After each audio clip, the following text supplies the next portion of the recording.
was the second in a series, and that the report was information that came from a foreign subsource who, quote, is in touch with, redacted, a contact of redacted, a friend of the Clintons, who passed it to redacted.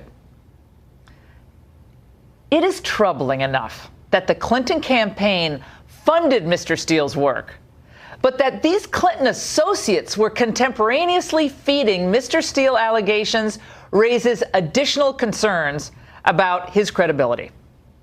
Now, this is important because we had been led to believe that Steele's dossier as sources for that infamous mess were Russian. Well, it turns out that they may have been Clinton black ops specialists laundering information to Steele through the Obama State Department.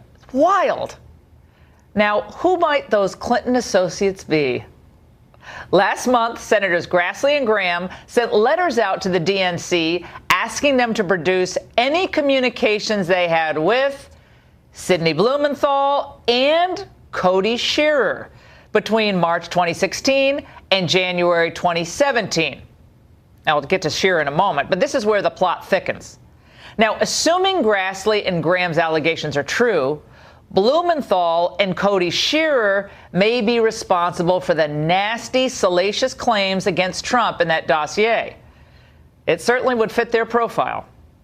Now, Blumenthal is a smear artist extraordinaire, and his sidekick, Cody Shearer, is a longtime Clinton ally known to them as Mr. Fixer. In the words of the Weekly Standard, Shearer is one of the most disreputable characters in Washington. He last turned up in a ProPublica report in 2015 about Sidney Blumenthal's hacked emails. Now, those emails revealed that Shearer, get this, was running a, quote, secret spy network that fed Hillary Clinton information on Libya and Benghazi when she was Secretary of State. So he had been back-channeling information to the Obama State Department for a long time. Now, if these allegations that Blumenthal and Shearer were at least some of Steele's sources for that dossier, if that proves true, the Clintons' fingerprints, their closest associates, their hitmen fixers, are all over this thing. They funded the creation of the fake dossier, and then Mrs. Clinton's parasitic proxies fed information to Christopher Steele with one objective: destroy Donald Trump by any means necessary. And that's the angle.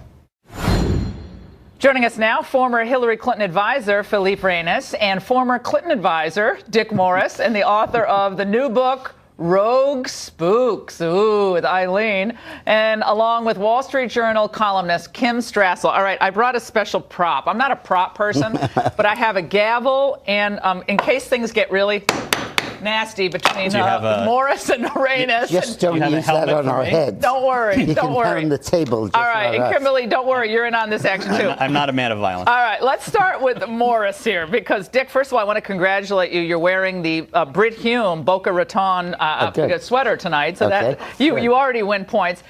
Tell me about this idea, and we heard it from Trey Gowdy, that at least part of this dossier, part of the information in it, came from Sid Blumenthal. Then we'll talk about Cody Shearer. Yeah, I said this on your show last week, that they couldn't publish the negative research that Shearer and Blumenthal did under Shearer and Blumenthal's names because they were so discredited. On Trump. On Trump. So they laundered it through Steele. They found Steele, who had an excellent record as a foreign service person, head of the Russia Bureau at MI6 for a decade, and he had a good relationship with the FBI. And they felt that if they laundered it through Steele and it was presented as Steele's work, there would be a better chance of it being taken seriously. And I believe that most of the dossier was written by Shearer and Blumenthal. First of all, knowing Hillary, they are the Class A dirty ops, black ops people she goes to. And Hillary at one point called me in the '96 campaign and said, I really want you to get to know Sidney Blumenthal. Or you. And then Bill followed it up and said, did Hillary talk to you about Sidney? And I said, yeah. And then every time I met with Sidney every week, I would call Hillary. And he was the dirty tricks operative. I remember I wanted to know Dole's position on something. He was our opponent, and he wasn't saying. So I asked Blumenthal, who was allegedly a journalist for New Yorker, to ask Dole the question. And Dole answered it, and I used it in a negative ad. Now, but this doesn't mean that he's necessarily the source of the dossier. I mean, the fact that he did all this stuff in the 90s, how do we jump to the conclusion that he necessarily did this? And I want to get Philippe on this. Philippe, you know, look, you heard what Gowdy said. Sid obviously has a long history. He was so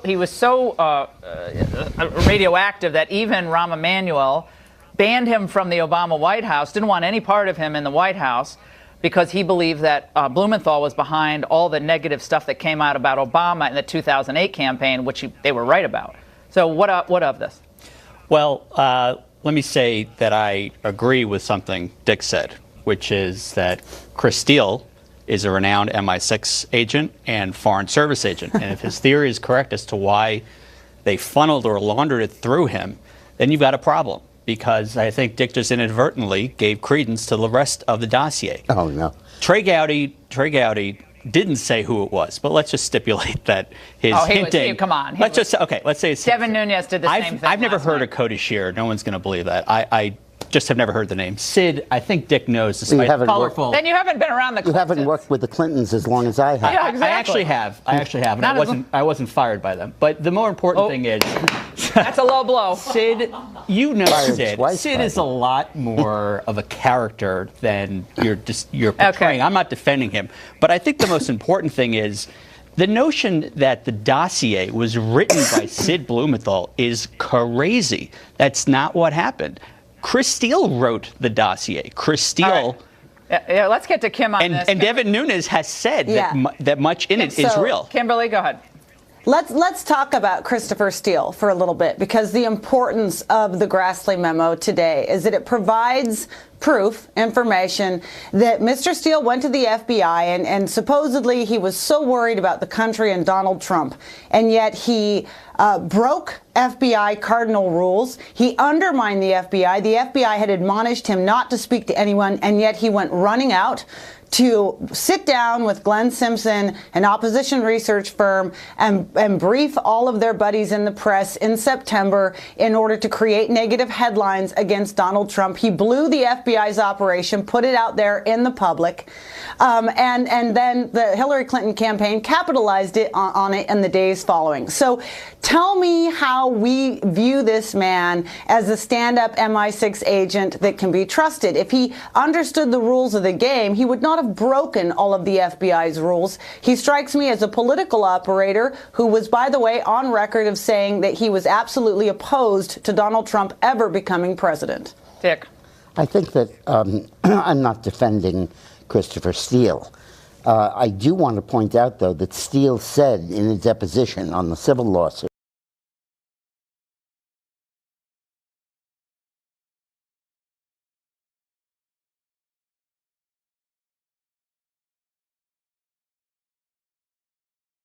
prostitutes were peeing on the bed, that Steve Cohn is the guy who arranged the collusion, and Cohn had never been to Prague where it took place. He said Carter Page met with individuals he had never met with. That a guy who was serving a 40-year sentence for pedophilia in the Gulag was the one who hacked Hillary's DNC computer.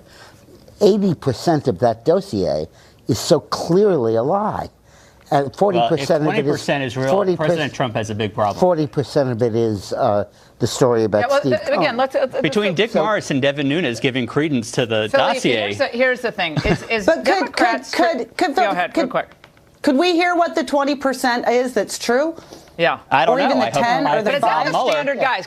Bob Mueller's going to tell us. Is this the standard? Is this the standard now? You can spy on an American citizen with a document that his provenance is unclear, whose agent behind the document has violated the norms of intelligence by sharing this information with the press before it was even, looks like, submitted to the FISA court. And the FBI itself knew that the origin of this document was funded by a political opposition, not just an opposition person, but the opposition candidate. If you can spy on an American on that basis, I find it to be terrifying. I don't care if you're a Republican, Democrat, or somewhere in between. But that's not the basis. That is terrifying. The basis for the warrant as we've learned, is that George Papadopoulos, the coffee boy. Oh, yeah. Okay. That's a real the reason coffee to spy on boy. Don't hit it. Americans. The coffee boy. 28-year-old kid goes into a bar And like, But it's not and the boasts dossier. all about how But it's not the dossier. boasts all about how great he is and how wired he is with everything. Once the and that's the basis. Once the of this FISA whole warrant thing. was granted, Carter Page was listened in on, and every 90 days they renewed it for 3 on the times. same phony basis. No. Same phony You basis. can't renew it unless it's based on what the 90 days have provided. The same, Kimberly, No, on the that's- idea. No, Kimberly. So the Grassley- Go ahead. Didn't they conclude that the dossier was a significant part, if not the instrumental part, of the FISA application, without which the FISA application would not have been filed? McCabe did say that in the testimony on Capitol Hill, the closed door. He said that, and the Grassley-Graham referral, which, by the way, quotes from the FISA application. It's the first time we've seen text from the FISA application. Said that the FISA application relied, quote, heavily on 2 pieces of information, on the dossier and then on a Yahoo News article that was inspired by Christopher Steele as well, and meant to suggest that somehow there was corroboration. And by the way, the Grassley-Graham referral also, and this is very important, reveals to us that even Comey admitted in front of the Senate Judiciary that we have evidence that they weren't able to independently verify the dossier or this article. Comey and when he was himself asked said that. why, Comey said that, and so when he was asked why, they nonetheless ran with it. He said, well, because Christopher Steele's a reliable guy. Okay, And it's yet a this big is a guy, it's a again, circular who broke mess. FBI This rules. is Another word- Ron We're out of Johnson. town. Ron Another word Johnson about swung and a Sidney miss. Blumenthal. Devin Nunes swung and missed. Grassley is taking the baton from them, and he's trying the same thing to muddy the water. We should How talk has about he the swung text and missed? messages. Did How? Blumenthal The come up with that text line? messages- I'm just kidding. I'm kidding. How? I'm Sidney kidding. Blumenthal Let's go to Britt. I mean, made sorry. up- I just like to made up the notice. story Go ahead. that Perot Can I point out? investigated his daughter's fiance. Okay, because you're going to Perot now, Dick. 2018. We're not going to go to Ross Perot. because he but, was yeah. an anti-Semite Okay, and didn't yeah. want his daughter marrying a Yeah. Jew. Okay, And all right, Blumenthal okay, wrote that all in right, the go New back. Republic. Yeah, I get all that. That's, okay, I'm going to hit. No, Philippe's hitting. He's going to hit me with it. All right, fantastic and I segment. can go to a Fantastic reset segment. button. I don't know how it the translates. FBI lovebirds, by the way, we just talked about, have struck again. One of their texts raises more questions about whether President Obama had any involvement or asking any questions about the FBI's Russia meddling investigation. And up next, Jim Jordan is our expert panel. On our expert panel analyzing that potential bombshell. Philippe is now getting hit with the gavel. Stay with us. A newly released text between FBI agents is raising questions about what former President Obama said about his lack of involvement in federal investigations. On September 2nd, 2016, Lisa Page texted her friend, Peter Strzok, about the need to create talking points for then FBI Director Jim Comey. That was because she texted, quote, POTUS, the president, wants to know everything we are doing. Now, that would appear to contradict what then President Obama told Fox's Chris Wallace 5 months earlier. Not talk to the Attorney General about pending investigations. I do not talk to FBI directors about pending investigations. We have a strict line and always have maintained it. Joining us now with more is James Freeman of the Wall Street Journal, who joins us from New York. Republican Congressman Jim Jordan is here in the studio, as is Democratic strategist Scott Bolden. Congressman. Yep. Your sense on this. Now, the Democrats are saying this is not a big deal. This is the president being engaged on the subject of Russian collusion and interference in the election, which a president of the United States should be informed about. You got to take it in context. This is September 2nd. Remember, July 5th is the day they say we're not going to charge Clinton. Comey does his now famous press conference and say no charges will be brought. Later that same month, Peter Strzok, the same guy who ran the Clinton investigation, opens the Russia-Trump investigation. 2 weeks later, August 14th, we have the text message from Strzok and Page where Peter Strzok says we need an insurance policy in case the American people actually make Donald Trump president. And then 2 weeks after that, September 2nd, they say POTUS needs to know everything we are doing. So take it in context. I think it raises lots of concerns, lots of suspicion. That's why we need to look into it and find out exactly what's going on. Scott. Well, listen, Barack Obama's not walking through that White House door. He's a private citizen. And the mere fact that you have dates, you have these details, it all amounts to conjecture. Doesn't amount to anything definite. You can look into it if you want, but we got a Russian investigation as to whether Russia meddled in our elections and whether Donald Trump connected to that, had any collusion or had anything to do with that investigation. We ought to be focused on that. Whether you're a Democrat or Republican, that ought to be the focus. These dates and these possibilities and conjecture are a waste of time, Laura. Here's the broader context. The broader context is you have all these text messages where they say Trump is awful, Trump shouldn't win, he should lose 100 million to zero. Doesn't mean the investigation is bias and tainted animus at all. against him is It means they had a political view, but doesn't mean it's tainted. And even the Pfizer warning, the memo, doesn't mean anything's tainted. It's not just bias, they took action. Let's get James Freeman in here. James, you hear the discussion. The spin today from the Democrats was this is easily explained because the president should be aware of any efforts to investigate, as the chief executive officer of the government, investigate a Russian effort to meddle in the election, regardless of what political party is involved. Your response? Well, it does sound like progress if Democrats are acknowledging that the FBI, the Justice Department, do report to the president, that they're not an authority unto themselves. But I think it really does get to this question of who did authorize going to a judge and getting a warrant to spy on the political opposition with an amount of evidence that really would not pass muster at our newspaper and really in any professional newsroom. And so now the question is, you mentioned the Obama statement on your program a few years ago. It's quite a distance from I never talked to the FBI director about pending investigations to not only did he talk, but he wanted to know everything they were doing. And I think now the question for Mr. Obama is, did you realize this evidence was so thin? Did he know what they were doing going to the judge in the FISA court with this politically generated material? Well, yeah, well, a couple things here. Yeah, well, I think it is wild to think that in the middle of a heated presidential election cycle, with the Justice Department, the FBI, ready to spy on an American, not to go to the president. See, I think that would be weird not to say, look, yes, we're about to do this. We thought we should give you a heads up. And go to the president and say, this is what we're putting together. We think you should be apprised of this. Do you think this is okay? Maybe.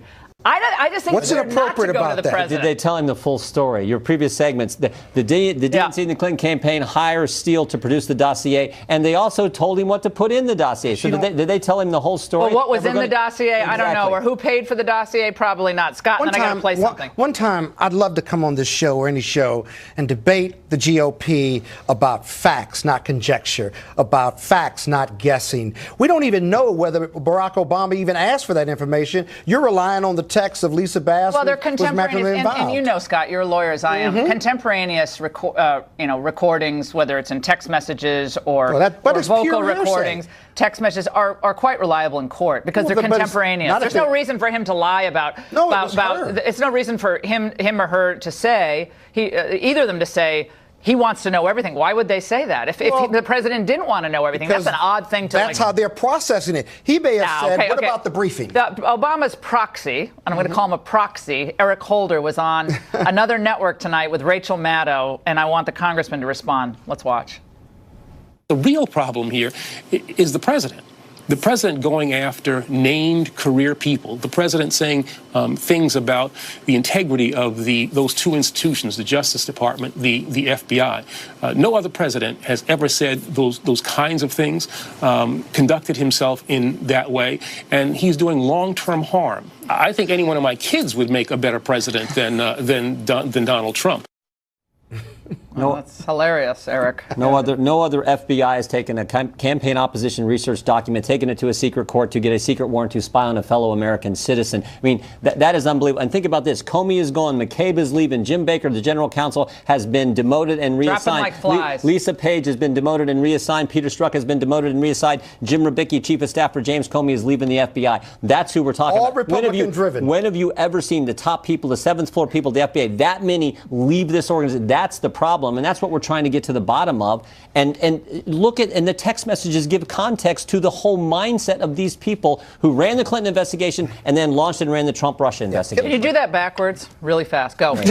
He's got it down pat. Come on. Almost that time. The GOP, listen, the Pfizer warrant was not, the dossier was not the basis of that Pfizer All right, we're back warrant. at that. Can we agree with that? You know Can what? we just agree with that? James, we got to get the last word to Freeman. He's stuck out there in New York. What they led with on the application. All right, let's go to Freeman. Maybe not. I think we'd like to hear Hold on, from the judge. I think we'd like to hear from the judge whether that judge would have wanted the full story on, I'd love to hear from him, Pfizer. too.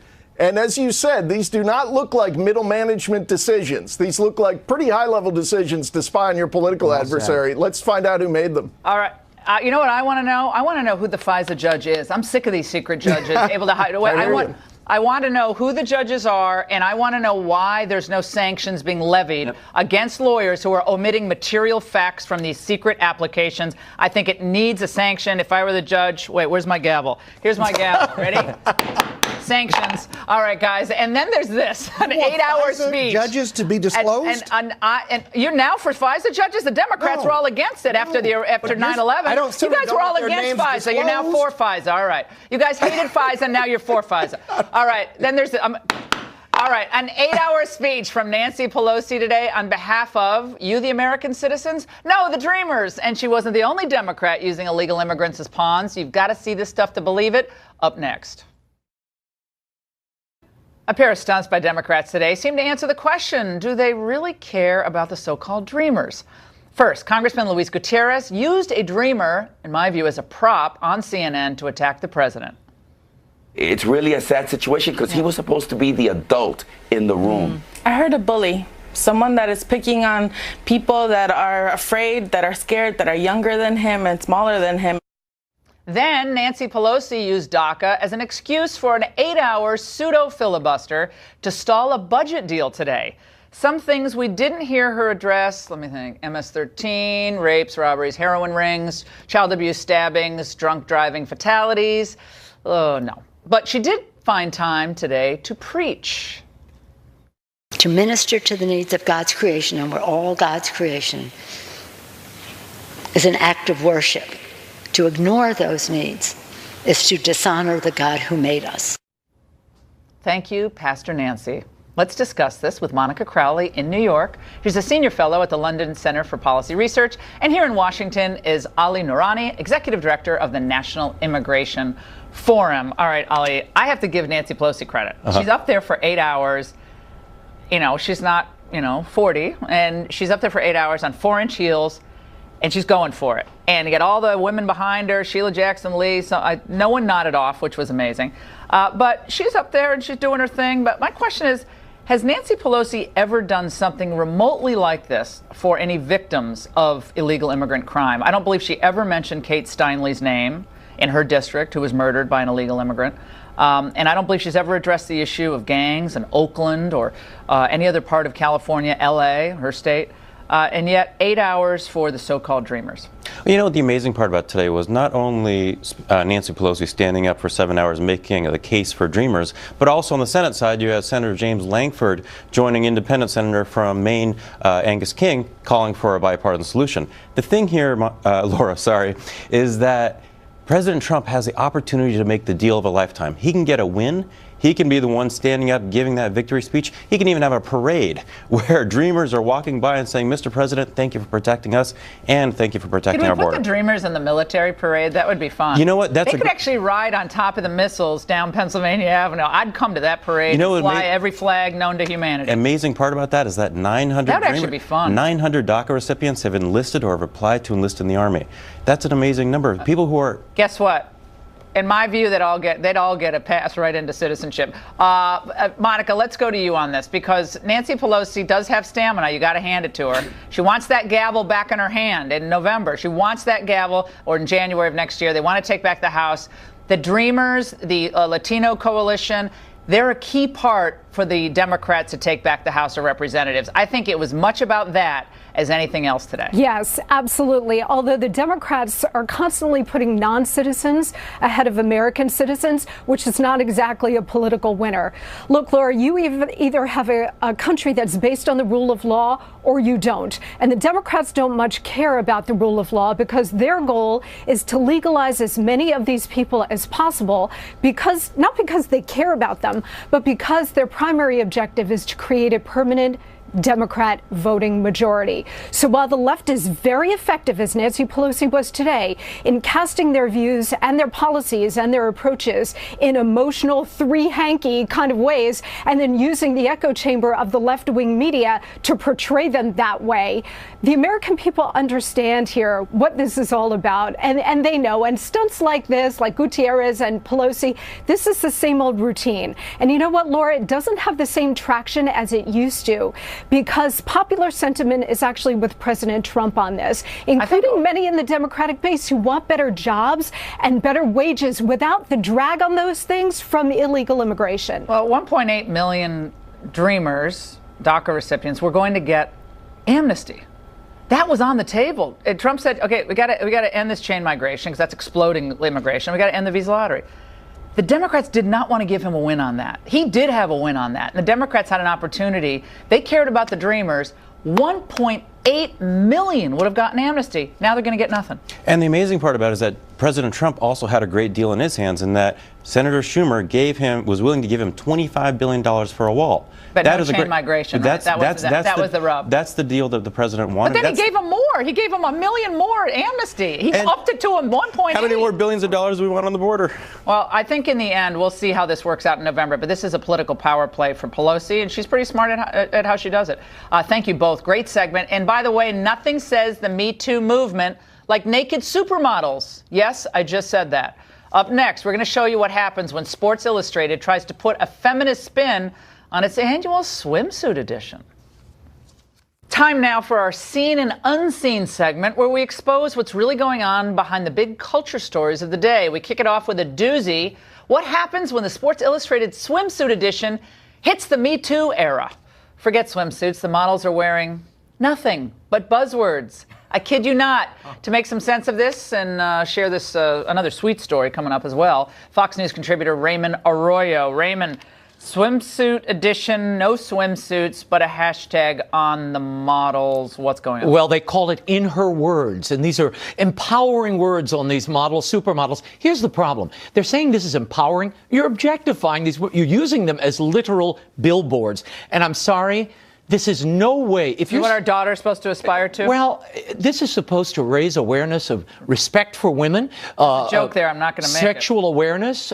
Sexual abuse awareness. This is an odd way to do it by putting, the first time in history, Sports Illustrated does a nude spread. And all women edited this edition. Yeah. It was an all-female cast editing this edition. I don't know what they're editing. They didn't edit much. Here's what the editor MJ Day said of this experience. She said, it's about allowing women to exist in the world without being harassed or judged, regardless of how they like to present themselves. Well, women may read the words, men are reading the curves, I can promise you. And when I saw this, I thought, this is a photo spread, a Me Too protest that Harvey Weinstein could have produced. Oh, my gosh. It's an outrage. It's embarrassing. Really ladies, dumb. Embarrassing yourselves. Father-daughter dance canceled in New York, Staten Island, public school 65. My daughter's gone to a father-daughter dance, and she goes with a friend or surrogate grandfather, and she has a great time. Well, they're saying there's That's a Catholic school, though. The public schools have a code that you don't want to violate anyone's gender identification, and by calling it a father-daughter dance, they're saying you're excluding people. But I don't quite understand this. If you're a mother who identifies as a father, go to the father-daughter dance. If you're a father who identifies as a mother, go to the mother-son dance. You know what I'm doing? I'm staying home. I find this whole thing, this is a different type of dance. It's not the dances I'm used to. But no one should stay home. These are beautiful events for a mother and son and a father and daughter. They leave lasting memories. Why should it be ruined for everybody? Down the street at they want to ruin the Boy Scouts. They want to ruin the Girl Scouts. They want to ruin fraternities, all male clubs, all female clubs. You can't have any fun with a particular group because everybody has to be in it. Then there is no special place. It's everyone's everything. Down at PS 30, they have something called a fudge dance, which is fun with uncles, dads. What? fun. I'm reading. The studio doesn't want to know where this is going. Fun with uncles, dads, grandfathers, etc. etc. So look for the etc. daughter dance or the etc. son dance. Okay, Raymond. Everybody will be happy then. What's the good feel-good story? The most uplifting story of the week, Gerber Baby has chosen its spokesbaby for the year. It is a little boy named Lucas Warren. Aww. He's the first child in 90 years to have Down syndrome, a special needs child, chosen as the Gerber Baby. It's such a lesson and a witness. Remember, 67 to 90% of children with Downs are aborted. This is a really important lesson for the beauty and the need for every life, and that these people are valued and loved and should be. Every life has worth and merit, and that made my night Me week. too. Thank you for we needed to clean the palate. That is awesome. Raymond, you're not going to believe, by the way, that it was an immigrant trained by Al-Qaeda who got a chain migration visa, who now is in the crosshairs of our counterterrorism authorities. You're not going to believe what he was up to. We'll come back and we'll bring you that story. In case you probably haven't heard much about, the FBI has arrested a Saudi immigrant who reportedly attended Al-Qaeda's most notorious training camp, the very one used by the 9/11 hijackers. What alerted the feds? They say Naif Afalajad used a fraudulent visa to, get this, take flying lessons, just like the 9/11 gang. So how did he get the bogus visa? According to prosecutors, he simply lied about his background, including whether he had supported terrorists or had contacts with a terrorist group. Afalaj entered the country in 2011